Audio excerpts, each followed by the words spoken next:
Nakakahiya. Diba? Kahit nga sa simpleng mga... Gusto mo ba ikwento natin yung yung nangyari sa pulis? Yung Ano yun? tinawagan ko? Ano yun? Ikwento natin. Sabi ko, kwento mo kasi yun eh. Naku, magagalit ka pag sinabi ko yung totoong kwento. Na naglagay pa rin pala sila. Ay, Kasi talagang iaano pa rin. So, walang choice. Nakuha niyo ba apelido niyan? Para matapos Kailangan na lang. matanggal sa serbisyo yan. Starts with letter S eh. Ayun. Ano to? No? Pulis to ng may, traffic enforcer to ng Maynila, no? Oo. Ayan. Nananawagan din po kami sa alam mo totoo to sa totoo lang mga pangga marami pong traffic enforcers ang metro ang Maynila na magbababait pero may mga ilang beses na ako nakaranas. Oo. Nahahawa yung ibang matino. Naglagay pa rin? Nanghingi pa rin? Oo. Hindi, yung pala yung dahilan kaya siya umalis kasi nakuha na. Talaga? Magkano? 2K. 2K?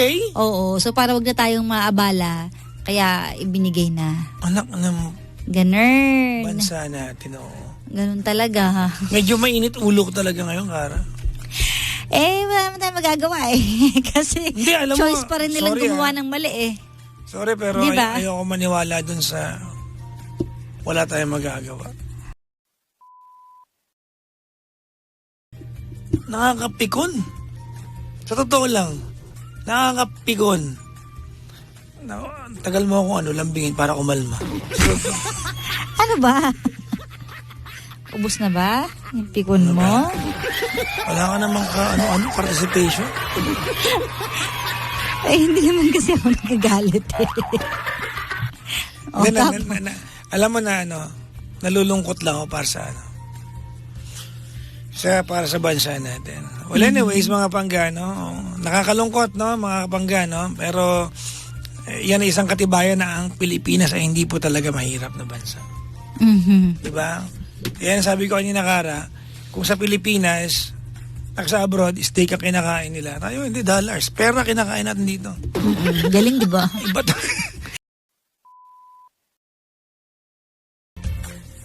Paraan para hindi nila gaano mabis ang Pilipinas, gandang Kara, diba? Totoo yan. Diba?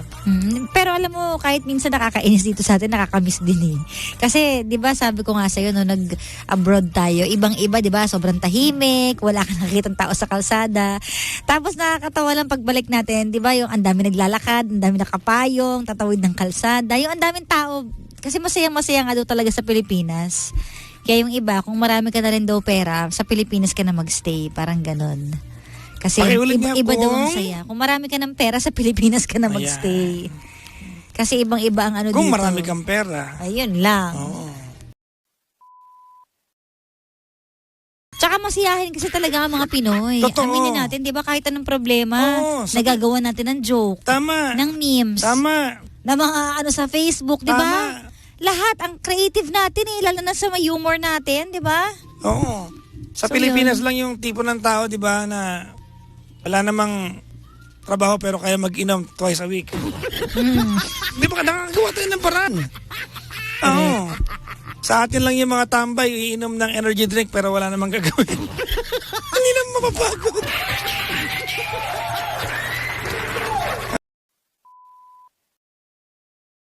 Ayan. At sa mga nagtatanong kung bakit daw ako naka-shades, wala naman po akong sore eyes pero talaga pong sensitive ang aking mata sa ilaw. Ayan. So, may tawag dyan photophobia.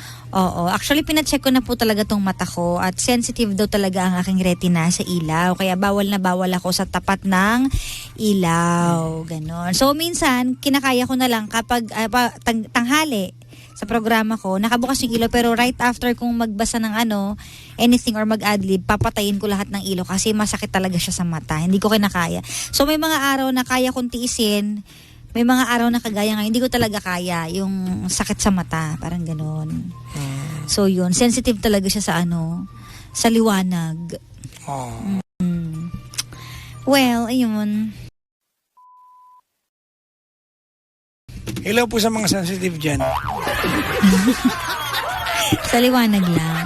Mga biro mo galit sensitibo. Oo, maraming ganun. What's the other term for sensitive? Pikon. Ano, balat? Balat sibuyas, di ba? Ikaw ba balat sibuyas ka ba?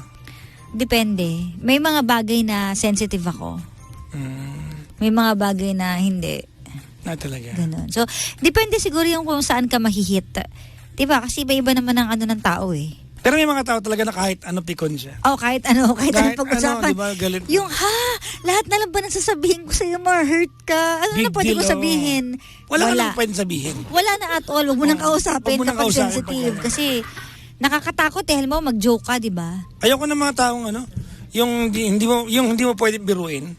Oo. Lalo ako, di ba? Ang lakas ko mga asar. Oo. Baka masuntok mo ako pag lahat.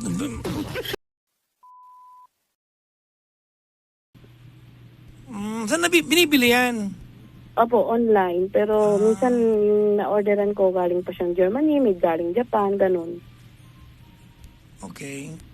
Ano siya, iba-iba siyang shape. Masarap. Hindi ka pa ba nakakapagpa-hotstone? Kasama kita na hotstone na ako. Saan? La Union yata yun. Ah. Iba yung Pero hindi Pinatanggal dito. mo nga, di ba? Ayoko na. Lagi kang ganun. Nagulat Ayoko ako na, eh. te. Ayoko na. Nilapag nila yung hotstone sa akin. Nagulat ako. Ang init eh. Malamang, kaya nga hot eh. Hindi po kasi yung dinidirekta na yung nilalapag siya. Kailangan po imamassage. Yung running. Sa kanya kasi iniwan sa kanya. Iniwan tapos nag-Starbucks yung magmamasahe. Bumalik Sobra siya. ka naman. Hindi 1 naman hour ganun. later, sabi ko, pambihira talaga to. Umalis eh. Maano po, magre-react po yung skin nyo nun pag ganun. Minsan nga sinasabi nila para daw silang bagong tao. Ay, sa bagay. Ako kasi, si Kara kasi sobrang hilig talaga niya sa masahe eh. Oo, ako kasi talagang Yun ang bisyo ko eh. hindi ko talaga gaanong trip yung masahe. Opo. Unless, may mga taong hindi talaga mahilig sa massage. Ako, kumbaga, nakakapagmasahe lang ako pag si Kara niyaya ako. Opo. Pero pag ako lang, hindi ko maiisip gawin on my own. Opo. Parang ganun din yung mga iba naming mag-asawa na kliyente, mas madalas nag-aaya Yung babae. yung wife, ganyan. Oo. Kasi nung nakaraan, niyaya ko ni Kara pagmamasahe, kalagitnaan ng massage, tumigil ako eh. Kaya nga nakakainis. Sabi ko dun sa nagmamasahe, ate, tama na. Sabi, ayaw nyo na po. Sabi ko, hindi babayad ako ng buo, pero nabobore na ako eh. Naboring ako eh. Ang tagal.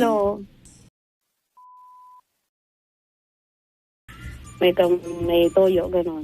Pero, Ha? nandiyan ka pa rin. Talaga ba? May toyo ka? Bakit ba kasi kayo Toyo pang tinatoyo? Siguro normal naman po yun sa mga babae, ganun. Ay, normal ba sa mga babae yun? Sabi mo yan, ha? Totoo ba, Kara? Ha? Wala akong alam dyan. Grabe naman yung may toyo, tapos normal pala yan. Sabi ng, nako.